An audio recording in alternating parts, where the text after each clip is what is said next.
Australian Grand Prix Corporation Chief Executive Andrew Westacott has admitted exclusively to the Inside Line that the forthcoming 2019 season launch has been 2 years in the making.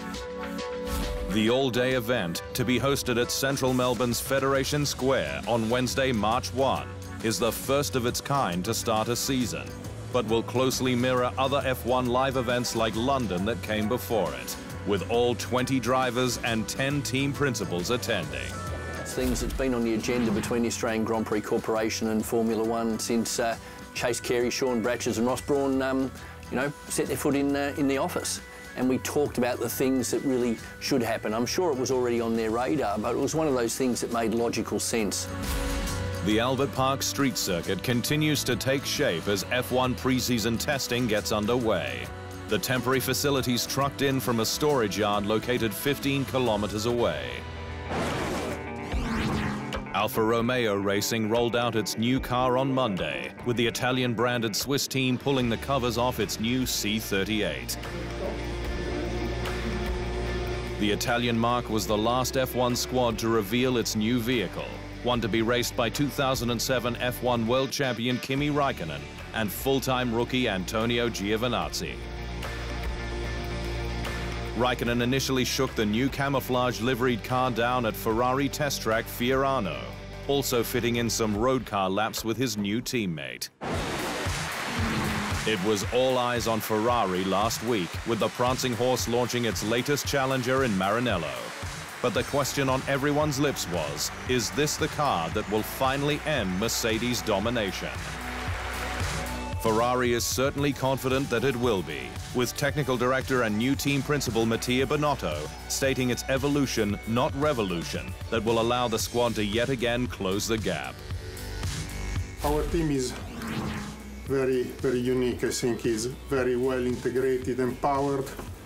Each single individual, each single person knows exactly what he has to do. And I think if I look at the last 3-4 years, each single year we've done a step forward. And I fully trust them. We are on the right way. Crucially, four-time F1 world champion Sebastian Vettel seems to have shaken off his disastrous 2018 campaign, the German topping the opening test day on time and distance. Obviously, we've, I think, come close some years, a bit further away some other years, but overall, I think we're getting closer. The team is still growing, so high hopes, and I hope we're going to have a lot of fun and win a lot of races and fight for the championship.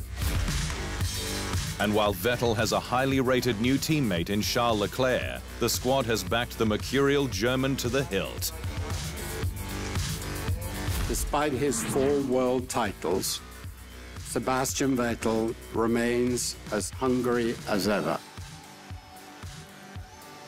for victory, and I know that he is totally devoted to achieve his and our ambitions, and he knows full well that the entire team will give him all their full-hearted support.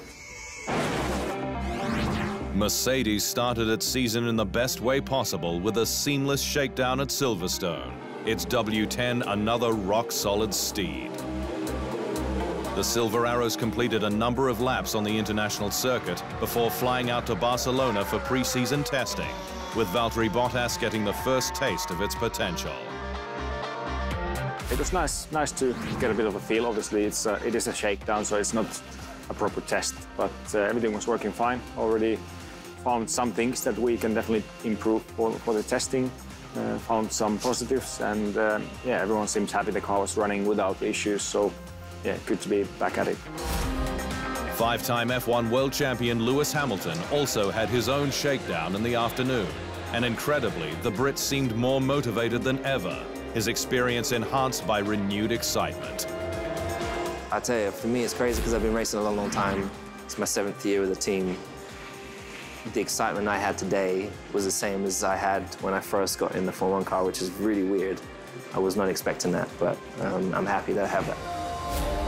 The W10 is Mercedes' 10th F1 car in the modern era.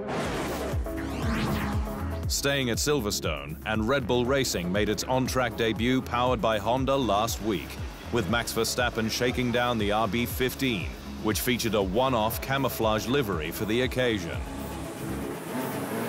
The team operated from the circuit's old pits and paddock complex, while the rapid young Dutchman put the car through its paces, and he was left impressed, the squad better prepared, and his new machine without issues.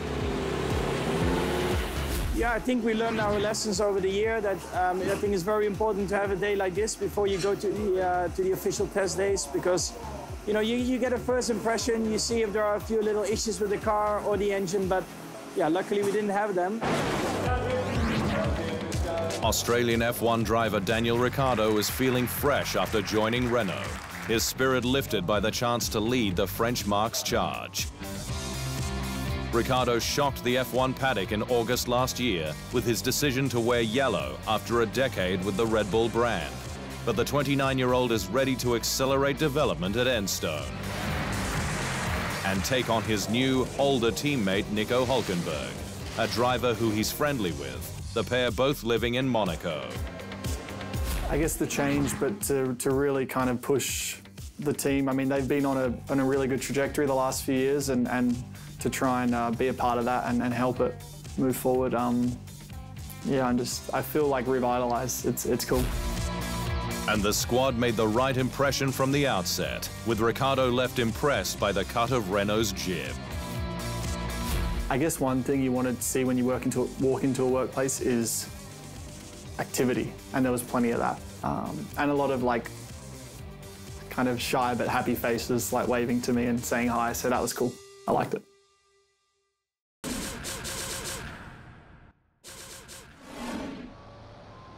Thanks for watching. To stay up to speed on all things Formula One, make sure you hit the subscribe button.